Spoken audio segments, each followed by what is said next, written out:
Well, good evening, everyone, and welcome back to AJ 101 Criminal Law Online. My name is Tony Farrar, and I am your instructor for this semester. And tonight's lecture is going to be on Chapter 9, where we are going to talk a little bit about property and computer crimes. And we'll look at very specifically and a little more in depth on theft crimes and things like burglary, um, arson, computer crimes, and things of that nature. So with that being said, let's go ahead and jump right into the lecture this evening. Again, this will be the Chapter 9 lecture on property and computer crimes. So by way of introduction, in 2013, the Target Corporation, the retail giant, come on, we've all shopped at Target, right? Or do shop at Target, was the subject of what was the largest credit card and data hack in retail history. Initially reported as the theft of 40 million credit card records, Target later disclosed that an additional 70 million addresses, phone numbers, and other pieces of identifying information were stolen during the breach. Now, this type of stolen data enables thieves who often sell the data to others to assume the identities of the victims. And at the time of the writing of this particular textbook, Target was working with the Department of Justice and the U.S. Secret Service to identify the hackers. And honestly, this wouldn't be the first time where a large corporation has been the victim, if you will, or the subject of a large data hacking type scheme. So let's keep that in mind as we talk more about theft crimes. And as similar to a couple of other chapters, I wanted to show you the FBI's crime clock.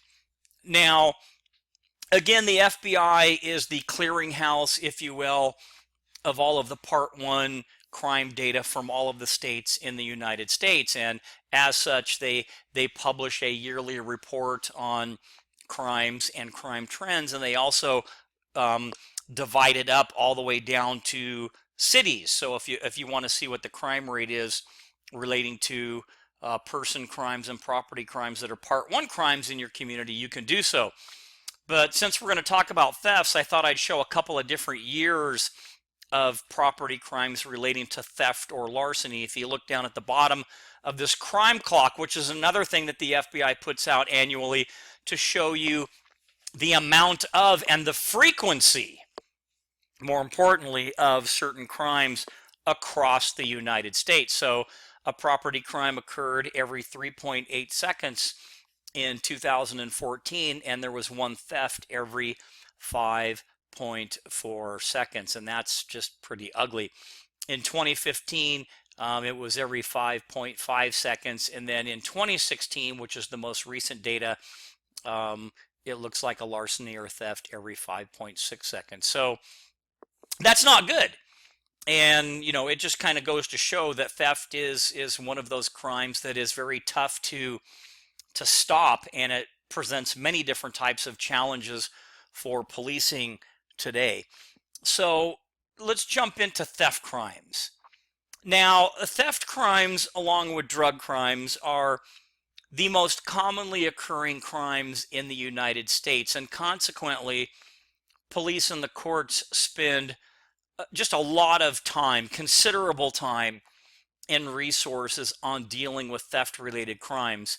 Now, the modern concept of identity theft, which really isn't super new, but it is new in essence, and laws specifically targeting it are only, a few years old. On the other hand, the law of theft has been a long, sorry for the typo there, and colorful history, meaning that it's kind of been around for a long time, quite a long time. And crimes of theft are generally property crimes, including things like larceny or burglary, criminal trespass, arson, auto theft, computer crimes, and of course identity theft. So these are some things that fall into the general realm of crime. And as one author notes, theft is a general term embracing a wide variety of misconduct by which a person is improperly deprived of his or her property. The purpose of theft law is to promote security of property by threatening aggressors with punishment. And for purpose of this chapter and this lecture, we're going to change the definition of theft slightly to read a general term embracing a wide variety of misconduct by which a person is unlawfully deprived of his or her property. So when we talk about theft, again, we know it's a general term that really encompasses a wide variety of misconduct where people are deprived of their property. And these crimes, as I stated a minute ago, they include things like larceny, burglary, trespass, arson, computer crimes, auto theft, identity theft, and so forth.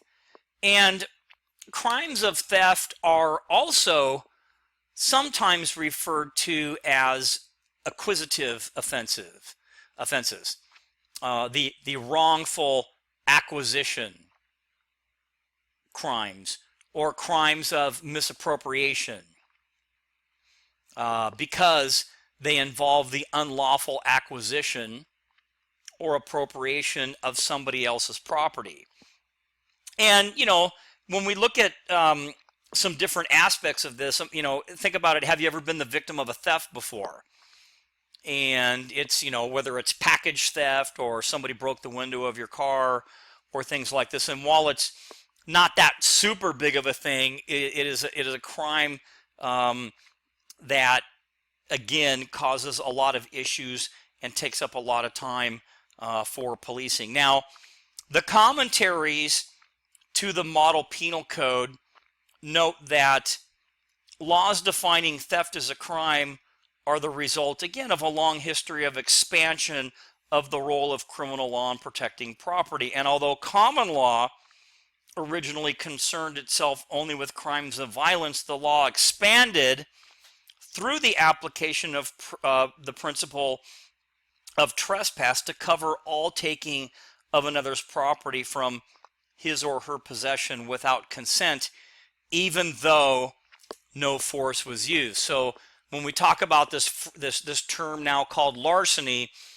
it is in fact the wrongful taking of personal property from the possession of another.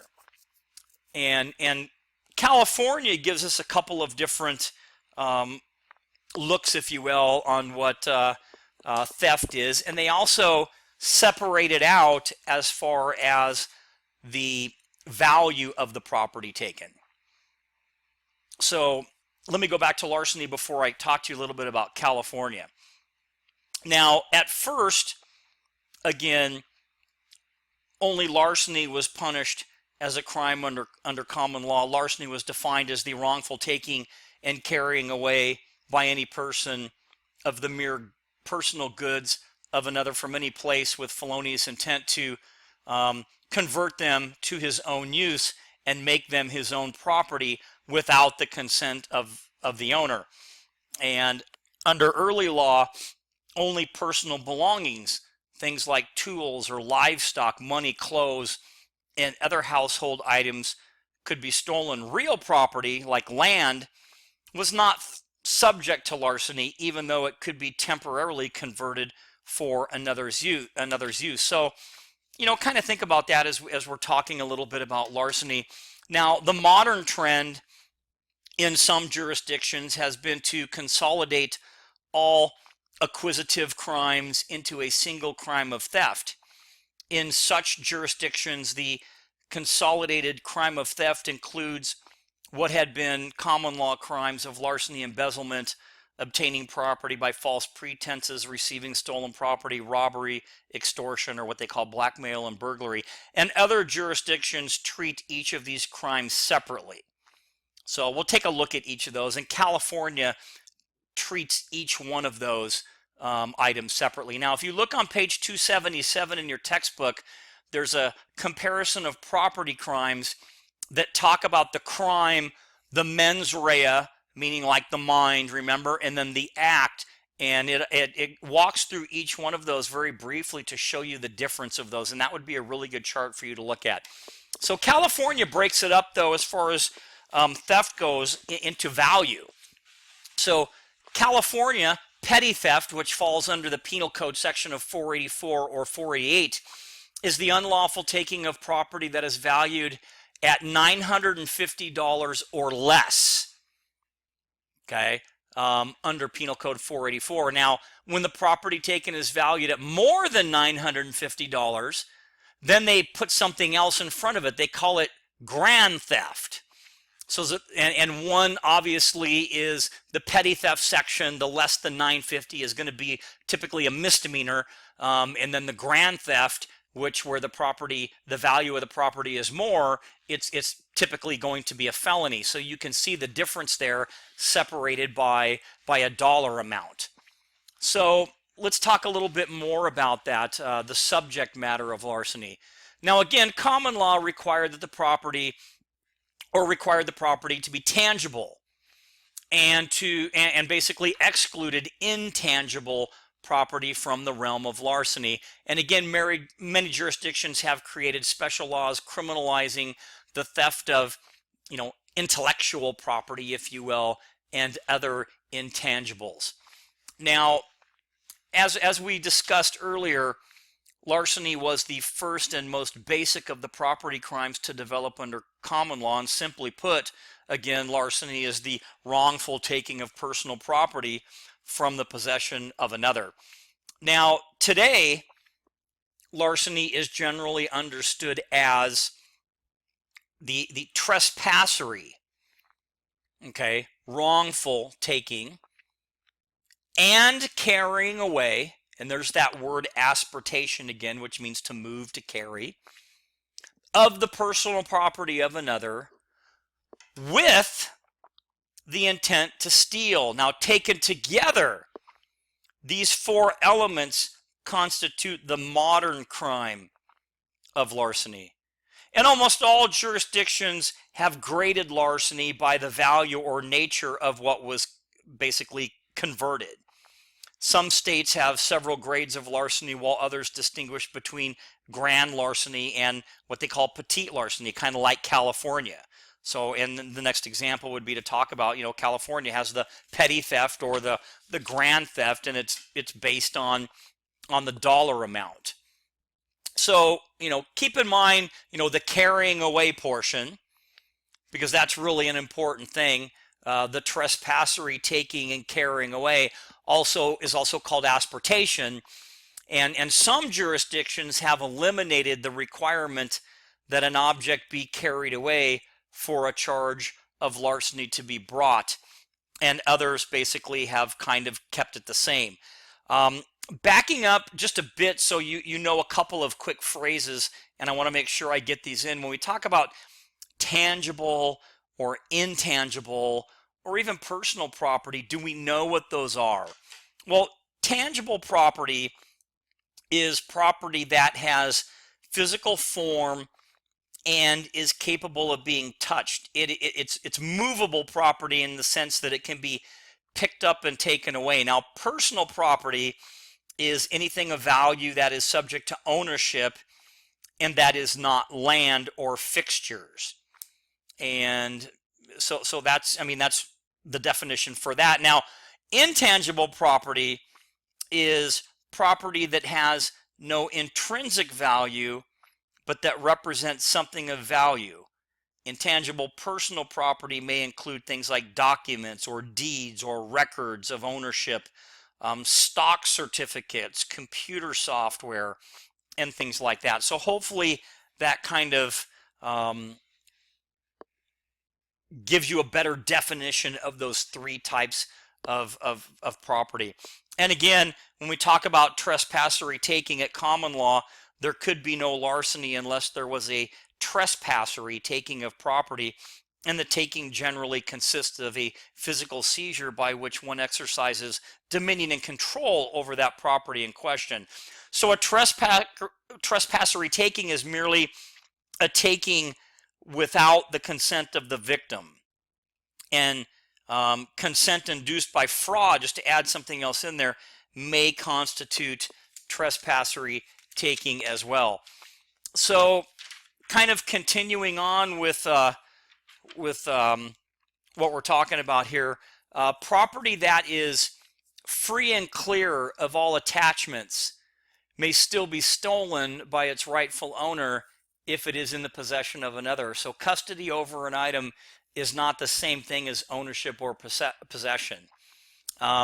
Intent to steal, larceny is a crime that can only be committed intentionally.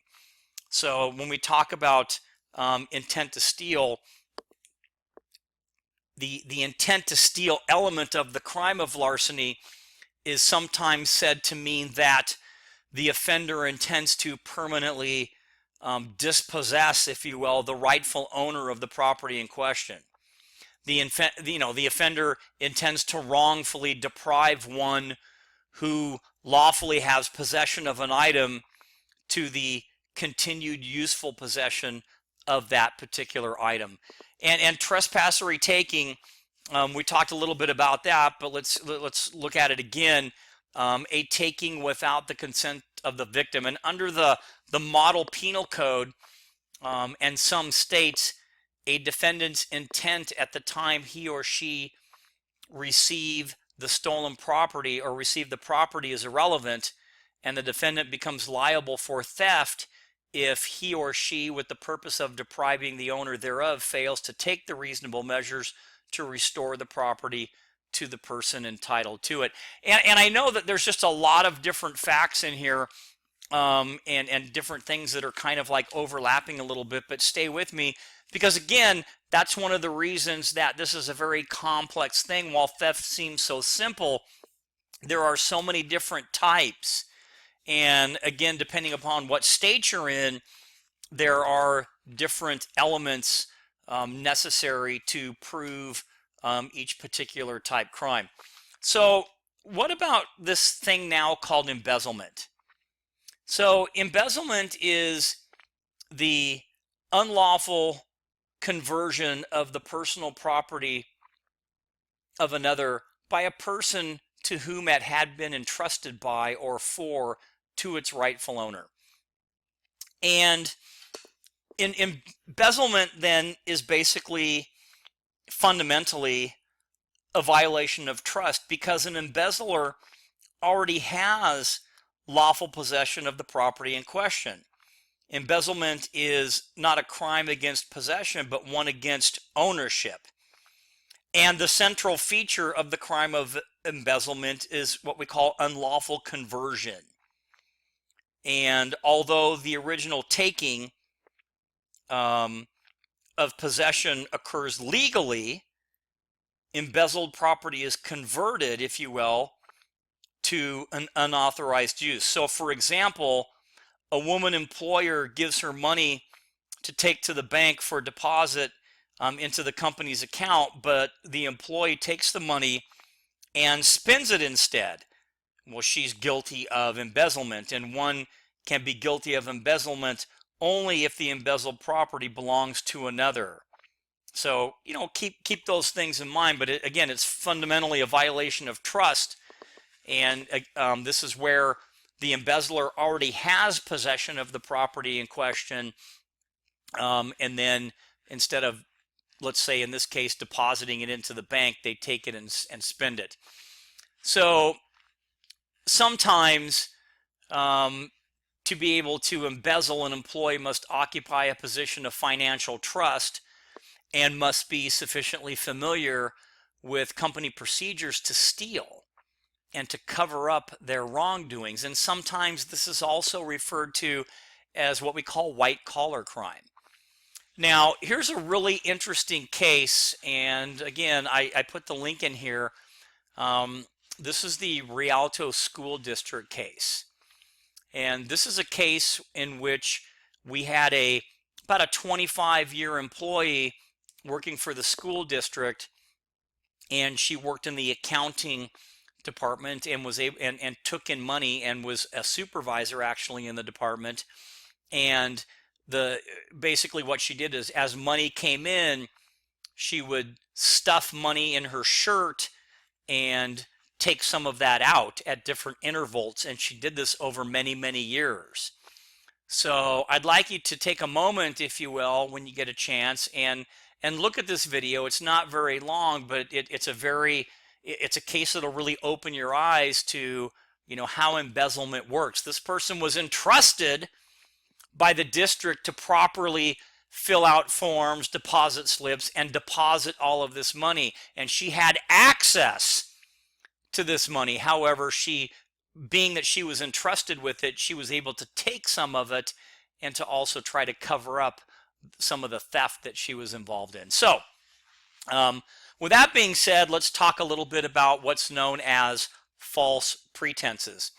Now, in cases of larceny, offenders gain possession of, but not title to, the property that's stolen. In the crime of embezzlement, offenders gain ownership of property they already possess, if you will, remember, through conversion.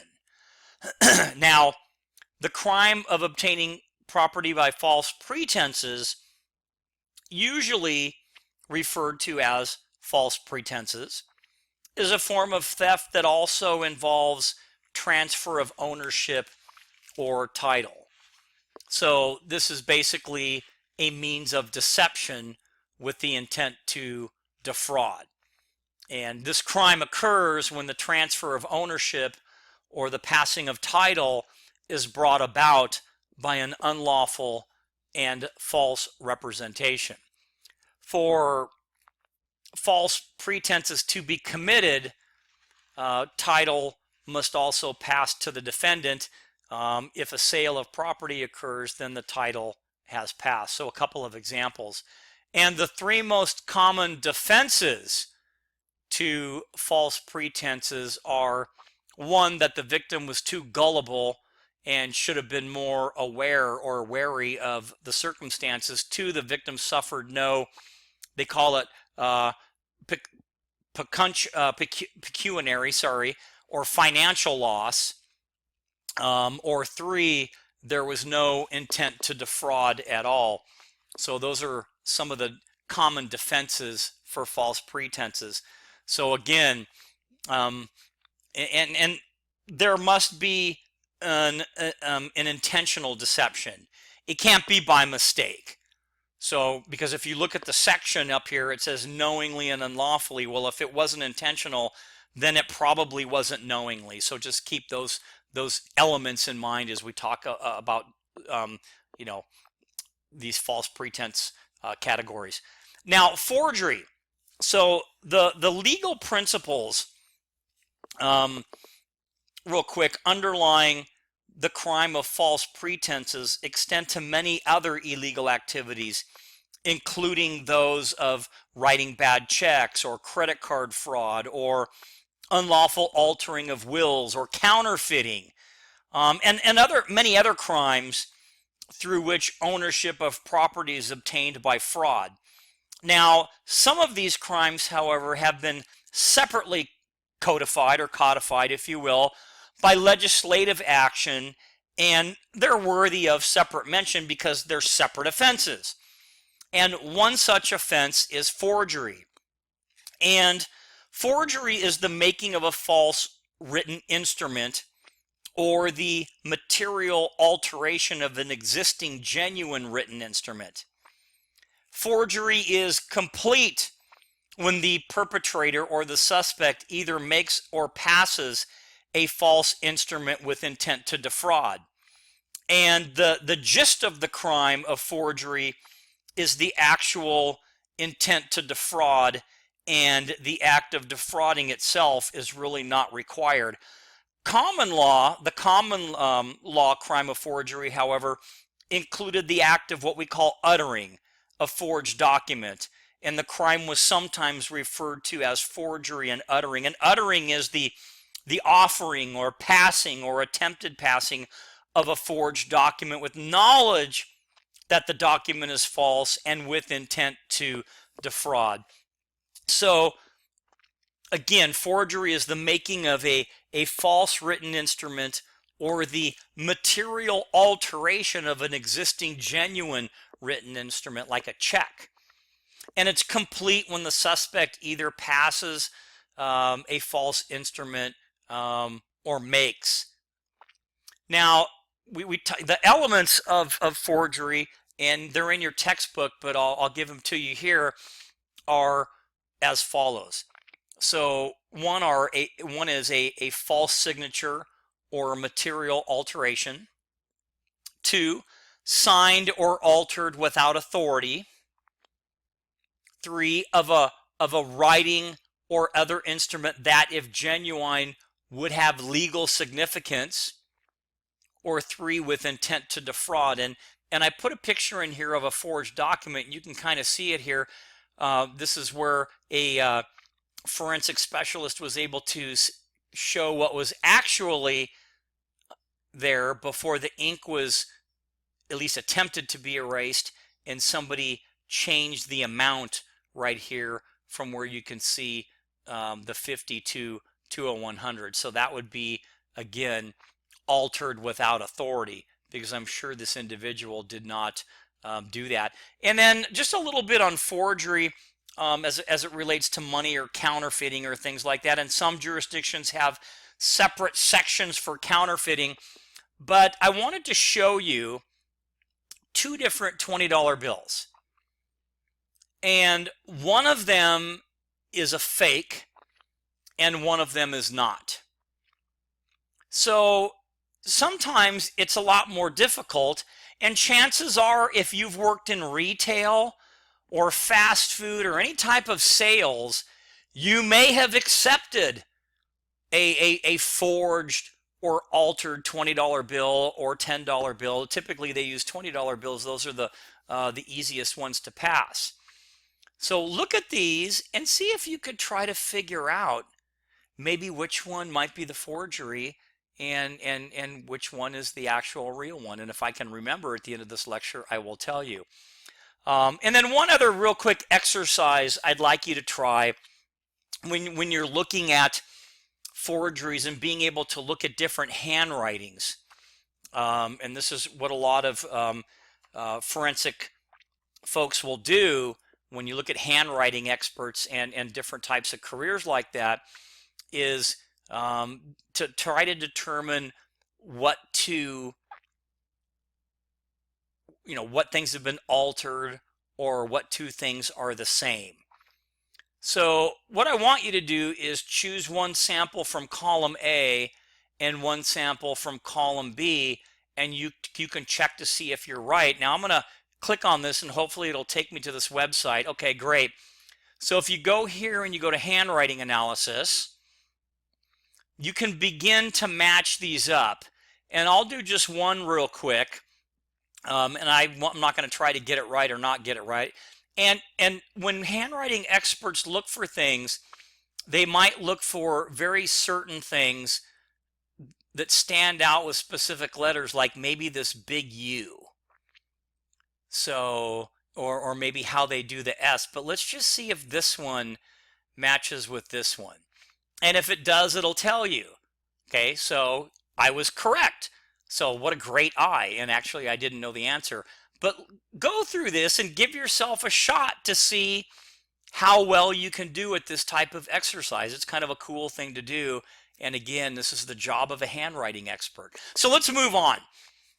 So we talked about elements of the crime of uttering and things, and under forgery. So the elements of the crime of uttering, passing, publishing, or attempting to pass are possession or creation of a forged document that, if genuine, would have legal significance.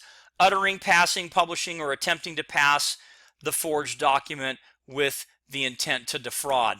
Now, in cases involving forgery of a signature, the prosecution must establish that the defendant lacked the authority to sign the other person's name. And another section that kind of falls underneath that would be receiving stolen property. And this is another form of theft UL. And receiving stolen property can be defined as knowingly taking possession of or control over property that has been unlawfully stolen from another. And receiving for the purpose of law means, again, taking possession of, acquiring control over, or taking title to any property. Now, there are 4 elements to receiving stolen property. So receiving is 1, stolen property is 2, which the receiver knew was stolen was 3, and the last one, 4, where the property was received with intent to deprive the rightful owner of. Well, some of the questions come up. Well, how do you know if it's stolen? Well, let me give you kind of a little scenario, if you will.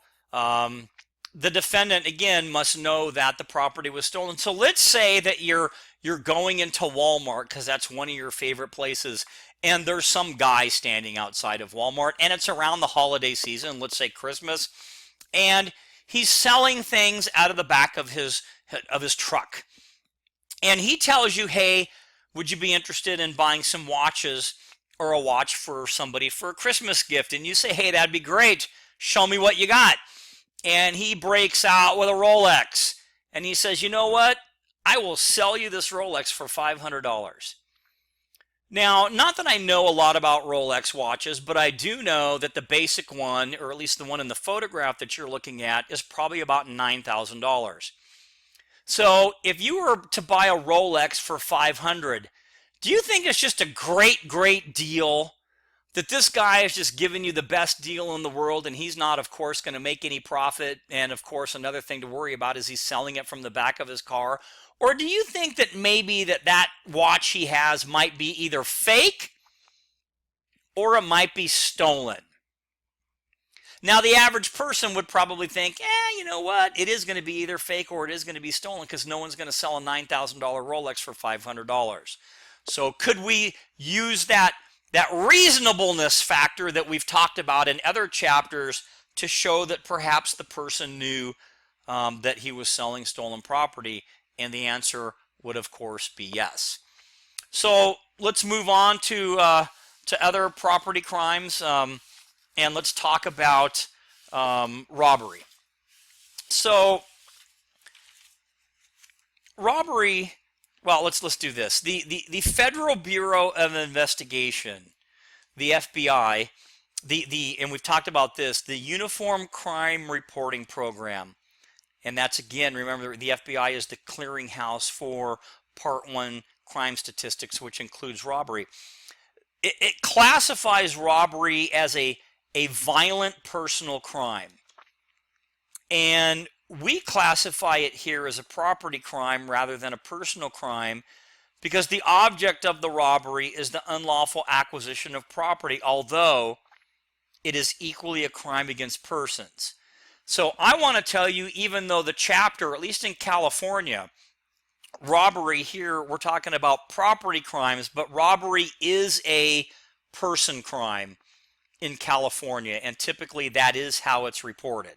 So with that being said, what's the definition? Well, robbery is the unlawful taking of property that is in the immediate possession of another by force or threat of force. And it's often looked at as an aggravated form of larceny. And in order to accomplish it, actual force need not be used, and the threatened use of force suffices to constitute robbery. So just the mere threat, give me your money, I have a gun in my pocket, or something like that would be sufficient. So in California, the robbery section says force or fear. So, that would fall into that category of fear. So you don't have to actually see a weapon for that to actually take place. Now, when you look at the different types of robberies that are out there, and I thought I'd throw this in just so you could see, the majority of them take place on the street. They're like street robberies, if you will. And you can see the difference between, let's say, residential robberies or commercial robberies like homes. commercial or house, or liquor store or gas stations or banks. So you can see the frequency, if you will. So the elements of robbery are the felonious taking of personal property from the person or immediate presence of another. So it doesn't have to like be in their hand. It can be immediate presence if they have control over it, against the will of the victim, accomplished by means of force or by putting the victim in fear. So think about this. When someone walks into a bank and hands the teller a note, would that be enough fear to satisfy the elements of robbery? And the answer would actually be yes. So in most jurisdiction, robbery requires either using threatening, to use force, or putting the victim in fear. And this was an actual robbery note from a bank robbery that says basically, here, I have a gun, keep your hands where I can see them, give me the money out of the tills, and you won't get hurt.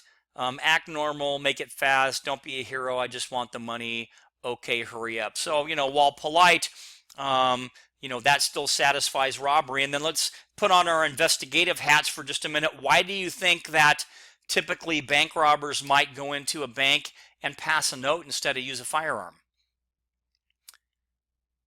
The answer to that would be that if you use a firearm for certain crimes, there's an enhancement, which means if you're found guilty of that enhancement, you're going to spend more time in prison. But passing a note, there is no weapon, there is no firearm. It's still robbery because it's force or fear, but there's no enhancement to pass a note. So with that being said, some jurisdictions recognize various degrees of robbery. And first degree robbery is robbery committed with the use of a dangerous or deadly weapon, or robbery in which the victim is seriously injured. And so it may be also, armed robbery. Second degree robbery, sometimes called strong arm robbery, may be robbery in which no weapon is used or where the victim is not seriously injured. And it is important to know what constitutes a deadly weapon and what constitutes serious injury, because if you're going to prosecute a robbery case, you're going to have to know the difference between, or actually the definition, if you will, of what a deadly weapon is or what serious injury is. Now, just to give you an example, California, under the Penal Code, 211 describes robbery, and it talks about first degree and second degree. And first degree is robbery of a bus, a streetcar, a taxi, an inhabited dwelling, or using or after using an ATM, and then all the others are in fact second degree. So that's how robbery is spelled out for California. And that brings us to the crime of extortion. And extortion is the taking of personal property by threat of future harm. And this is where the defendant, the suspect, obtains property by threat of future violence. The threat of violence can be to cause physical harm to the victim or to others whom the victim values, like perhaps a son or a daughter. Now, in extortion, the defendant obtains property, again, by threat of future violence. And there's a phrase out there called blackmail. That's also a form of extortion in which a threat is made to disclose a crime or other social disgrace in order to get you to give them whatever it is that they're looking for. So I have an example that I can give you that'll kind of clear that up. So again, extortion differs from the crime of robbery in that robbery occurs when the property is taken by force or threat of immediate violence. In extortion, the defendant obtains the property by future threat. And blackmail is a form of extortion in which a threat is made to disclose a crime or other social disgrace. Even a threat to cause economic injury or social embarrassment may be sufficient to constitute extortion in most jurisdictions. A threat to bring a lawsuit or to take other official action unless the property is given or returned to the defendant may also be used as or to constitute extortion. So something could be, hey, I know that you were involved in an extramarital affair or something like that, and therefore if you don't pay me money, I'm going to tell people about what you did, or tell them that you were served time in prison. And so, I mean, those are some examples that I can give to you that kind of make sense and that happen typically in policing. And that brings us to identity theft. And this is, while it's new, it's not super new, but it is kind of a big thing because, again, this is something that causes law enforcement quite a bit of problems because it's very difficult to track people down and to find out who the suspects actually are. So this is a 21st century version of theft, basically, and the unauthorized user of another individual's personal identity to fraudulently obtain money, goods, or services to avoid the payment of debt or to avoid criminal prosecution. And many states have statutes criminalizing identity theft, and it's a tough case to crack a lot of times. And the elements of identity theft are usually a person purposely or knowingly assumes the name, birth date, or other identifying information of another person without the consent of that person, with the intent to deprive that person of something of value or to harm that person. And you can see how difficult it is to deal with identity theft. And at the law enforcement level, at the lowest level, it is tough again for basically patrol officers to have enough evidence on hand in order to prosecute an identity theft case. And one last thing I'll say real quick, one of the ways that people get people's identity would be viruses on their computers, or the fact that, let's say, you receive information from different places, whether it's credit card applications or different things, and you don't shred it, you just throw it in the trash, and somebody goes through your trash and subsequently gets that application, fills it out, and pretty soon they've bought something using one of a credit card that was supposed to come to you, but they ended up getting it. So just a couple of points of reference. Now, for theft crimes, quickly we'll talk about grading of theft crimes. The model penal code incorporates, again, both the value and the nature of the property into its grading scheme. And state grading of theft crimes kind of varies considerably. So again, California breaks up their theft and larceny crimes by dollar value, and different states do it a little bit differently. So what about burglary? So we got just a couple of things left to cover. Now, Jeffrey Gonzalez was dating Chrissy Caldwell, and her parents didn't approve, and he was not permitted in their home. And the couple decided to kill her parents, and Caldwell let Gonzalez into their home, where he shot both of her parents several times. Now, the father survived, but the mother died. And Gonzalez was tried for the crime of murder committed in the course of committing a burglary. And his attorney argued in his defense that the crime Gonzalez committed was not burglary because the entry was made with Chrissy Caldwell's consent. So let's take a look at burglary and try to apply it to this example. So burglary is another wrongful acquisition crime directed against property. And burglary involves more than theft. However, under common law, it was considered to be a crime against habitation, or one's dwelling, if you will. And under common law, burglary consisted of the breaking and entering, and you probably heard that phrase before, of the dwelling house of another at night with the intent to commit a felony.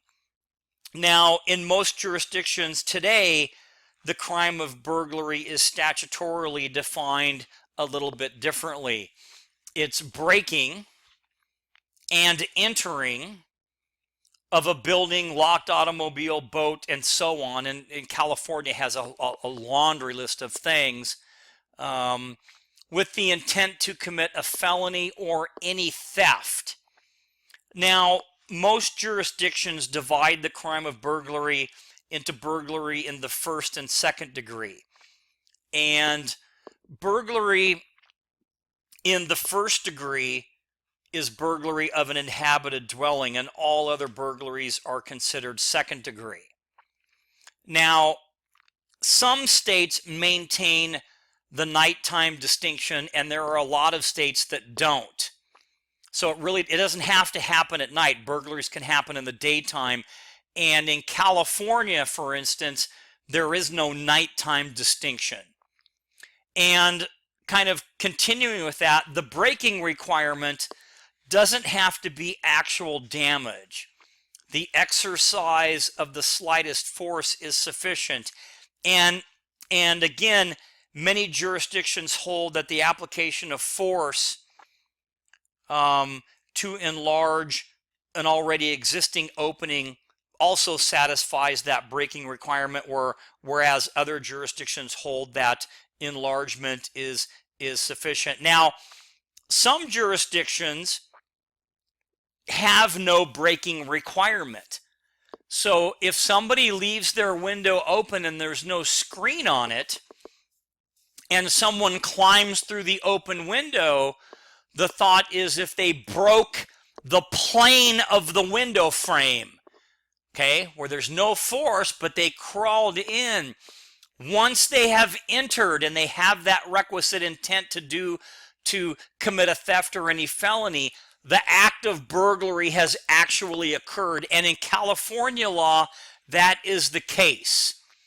You don't have to have actual breaking in California. So again, you can see some differences that take place with some of the elements, if you will, of burglary in different states. Now, for some jurisdictions, the breaking must be trespassery, and there must be a constructive entry, which occurs when the defendant causes another person to enter the structure to commit the crime or to achieve the felonious purpose. The crime of burglary is completed when entry is made. So let me talk to you real quick about that constructive entry.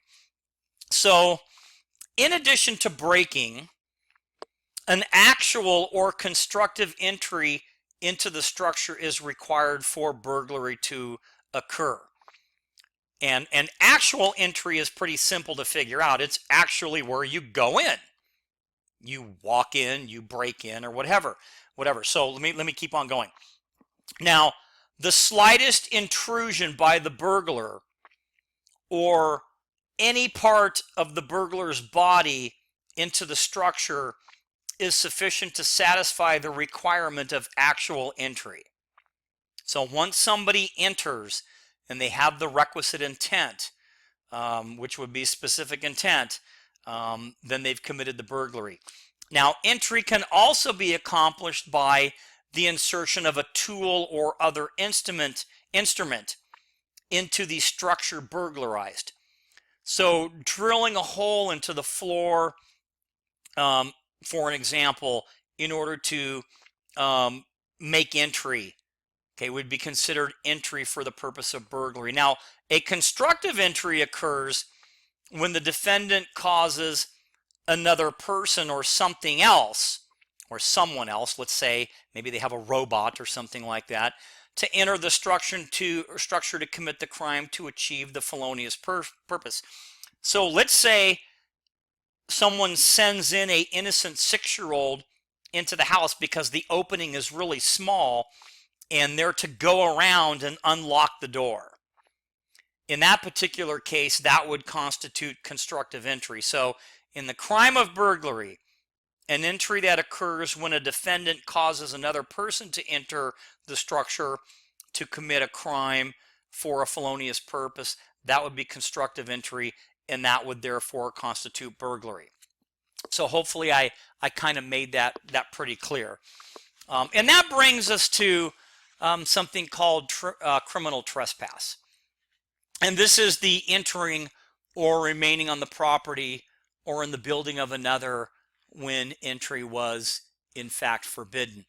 So the criminal mischief or vandalism, the intentional or knowing damage or destruction of tangible property of another, so committed by those who deface or destroy property, and graffiti could definitely be one. Well, what about looting? This is another property crime. Well, this is burglary committed within an affected geographic area during an officially declared state of emergency or during a local emergency resulting from an earthquake, a fire, a flood, a riot, or other similar type disaster. Arson, this is the knowing and malicious burning of the personal property of another, or the burning of one's own property if the purpose is to collect insurance money. And arson cannot be committed by negligent or reckless conduct, and there is no felony arson rule. So just to kind of point that out. And then finally, we'll finish up with computer crimes and technology crimes. So with the growth of technology, and especially computer technology, this has brought with it new types of theft and property crimes. And many such crimes involve the theft of electronic forms of intellectual property, as we call it. All states, the federal government, and the District of Columbia have enacted statutes for computer crimes. So that shows you, how widespread these types of crimes are. And generally speaking, computer crime laws attempt to apply the concept of common law trespass to computers. Computer crimes are usually defined as unauthorized entry into someone else's property. And when no criminal intent beyond curiosity or mischief exists, the crime may be a minor offense such as computer hacking, and we've heard that phrase before. Now, where criminal intent exists, however, the laws of most jurisdictions allow prosecution for both unauthorized access and some other crime. And most computer crime laws contain provisions making it illegal to interfere with another person's legitimate access to computer services or to information stored in a computer. Most states, however, provide for an affirmative defense of authorization when a reasonable belief that access was authorized can be demonstrated. And here's some types of computer crimes, and it's not all of them, but it's some. Computer fraud, computer trespass, theft of computer services, personal trespass by computer, computer tampering or the dissemination of computer viruses, worms, or what they referred to as Trojan horses. And then what about computer fraud? Well, again, it is unlawful for any person to use a computer or computer network without authority and with the intent to obtain property or services by false pretenses, embezzle or commit larceny, or convert the property of another. Computer trespass criminalizes the activities of any person, again, who uses a computer or computer network without authority with the intent to remove computer data, cause a computer to malfunction, alter or erase any computer data, affect the creation or alteration of a financial instrument, cause physical injury to the property of another, or make or cause to be made an unauthorized copy of data stored on a computer. And personal trespass by computer, make it illegal to use a computer or computer network without authority and with the intent to cause physical injury to an individual. Theft of computer services, make it unlawful for any person to willfully use a computer or computer network with the intent to obtain computer services without proper authority. And then computer tampering, make it illegal for a person to insert or attempt to insert a program into a computer while knowing or believing that the program contains information or commands that will or may damage or destroy that computer or its data, there's a typo there, or any other computer accessing or being accessed by that computer. And then finally, there are a couple of internet-based crimes in response to the rise of cybercrime. The Internet Crime Complaint Center, which is called IC3, was formed within the Federal Bureau of Investigation, and the IC3 works in partnership with the National White Collar Crime Center, a private organization, in receiving and investigating complaints and in supporting law enforcement agencies in the prevention, detection, and investigation of computer and other white collar type crimes. So, with that being said, we made it within our time limit. Don't forget to check out the summary portion at the end of the chapter that hits the highlights of the chapter, and also go through the key terms. There are quite a few key terms in this chapter, and it would really add some context to what we're talking about if you had a better understanding of all of those key terms. So with that being said, that will conclude our Chapter 9 lecture